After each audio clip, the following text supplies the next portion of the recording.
A first-time champion is crowned at Pebble Beach. The Yankees, Red Sox, and Mets all looking to close out weekend series on a high note. And the Sun are red hot, pun absolutely intended. But they were tested against Seattle at Mohegan Sun Arena.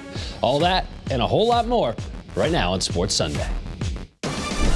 Live from WFSB, Elliot Polikoff with Sports Sunday. Welcome to Sports Sunday. I'm Elliot Polikoff, and we have got a jam-packed show for you tonight. The Hartford Athletic in action this afternoon at Rensselaer, the best of the best in 2018-2019 high school sports. But we're going to start things off with the main event this evening, the U.S. Open, where Brooks Koepka tried to become just the second golfer ever to win 3 straight U.S. Open titles. Scottish golfer Willie Anderson, the only man to do it, winning in 1903, 1904, and 1905. Koepka started the day 3 strokes off the lead, and that'll do Brooks. He made the birdie putt to go to -9. Then on the 11th to go to -11, and Koepka drains it. But that was his last birdie of the final round. He would finish at -10. The leader after 54 holes, that was the pride of Topeka, Kansas, Gary Woodland. Only had a 1-stroke lead on the 14th, but his second shot on the par 5 leaves him just a short chip to get on the green. He would birdie the hole to go to -12. Then after not the greatest tee shot on 17, Woodland chipping on the green. And this is just a fantastic shot. He would save par, so he is 2 strokes up heading into the final hole. And when you're going for your first ever major championship, you might as well try to finish things off in style. Woodland on the 18th for birdie. Looks good, and it is good. That ball goes dead center into the hole. Gary Woodland finishes at -13. He wins the U.S. Open by 3 strokes, and only after that final putt did it really sink in for Gary what he just did. The putt at 18, after it goes in, do you ever allow yourself to dream this big? No, I didn't. And, you know, it was special. I never let myself get ahead, and I never really thought the tournament was over. So once that went in, it all kind of came out of me. It was special, to finish it off here at Pebble Beach. So with the U.S. Open now in the books, it is time to turn our attention to the Travelers Championship. Tournament play starts this Thursday in Cromwell, but we're going to be on the course all week long leading up to the start of the tournament, and of course once it gets underway as well. We've already been taking you around the course at the TPC River Highlands since the beginning of the month, showing you each hole, giving you tips from the pros, and tonight we're taking a look at hole number 4. Countdown to the Travelers Championship is brought to you by Express Kitchens.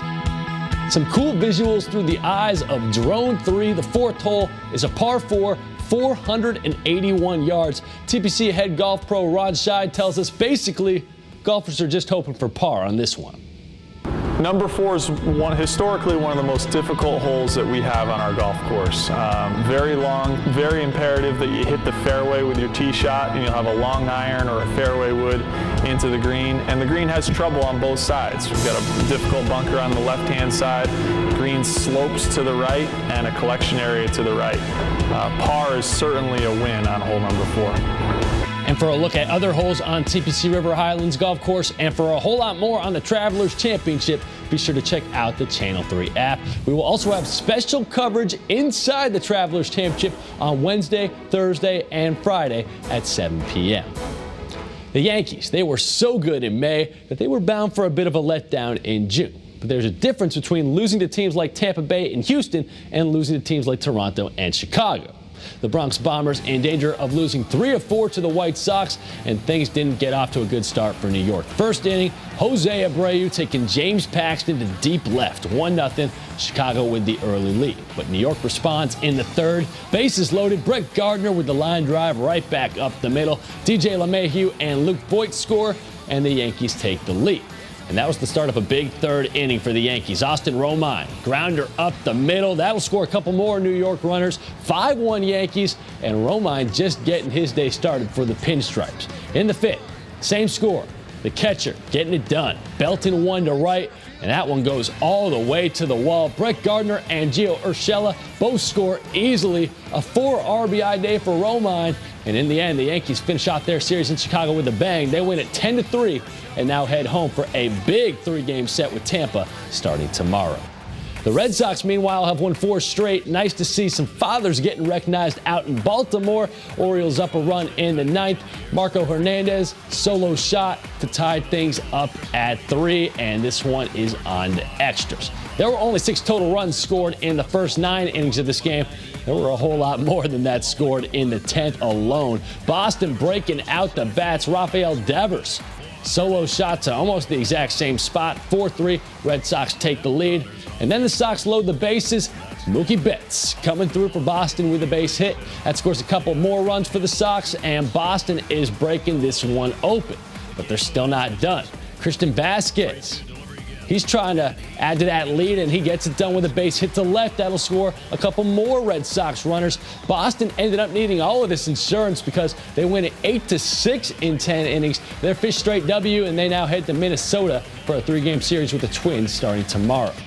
The Mets, meanwhile, just trying to find a healthy pitcher. After Noah Syndergaard placed on the 10-day injured list today, Jason Vargas on the mound for the Mets this afternoon, and he serves one up to Paul Goldschmidt in the 1st inning. St. Louis jumping out to an early 2-0 lead. Bottom of the 3rd, 1-run game, Adeiny Echeverria smacking a grounder back up the middle. Robinson Cano, who just came back from an injury, scores easily. 2-2 ball game. Next batter up for New York, Juan Lagares. And Juan keeps things going with the base hit to right. Echeverria trying to score from second, and he does easily. But Lagares a little overeager on the base pass. He is out at second. Mets still on top 3-2, but in the bottom of the 8th, 3-3 game, Paul DeJong continuing to just make life miserable for Mets fans. The solo shot gives the Cardinals a 4-3 lead. They go on to win by that score. And to make matters even worse, Mets pitcher Jason Vargas had to leave today's game with cramping. The Mets now head to Atlanta for 3 games against the Braves starting tomorrow night.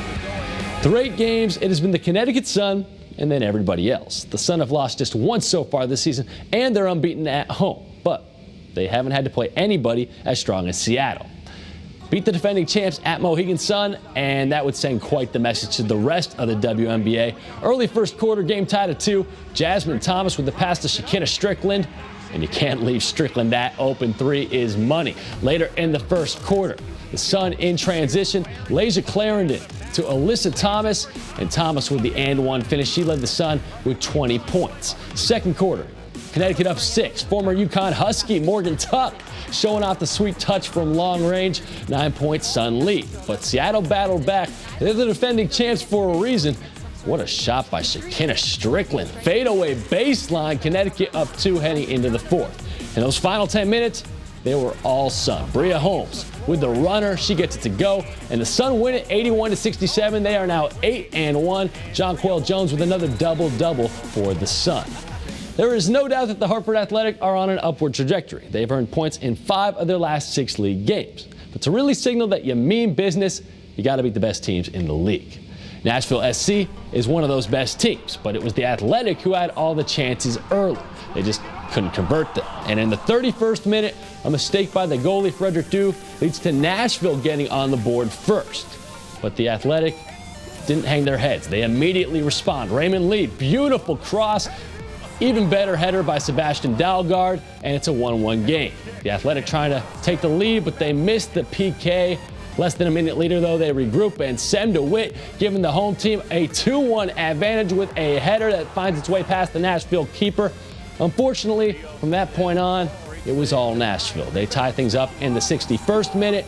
And then with it looking like this match was headed for a 2-2 draw, Cameron Lancaster, what a strike by Nashville SC. The Athletic, they lose a tough one, 3-2. Still a lot more to come tonight on this edition of Sports Sunday. When we return, we're going to take a look back at the year that was in high school sports as we present the FNF Year in Review. Stay with us. We'll be right back.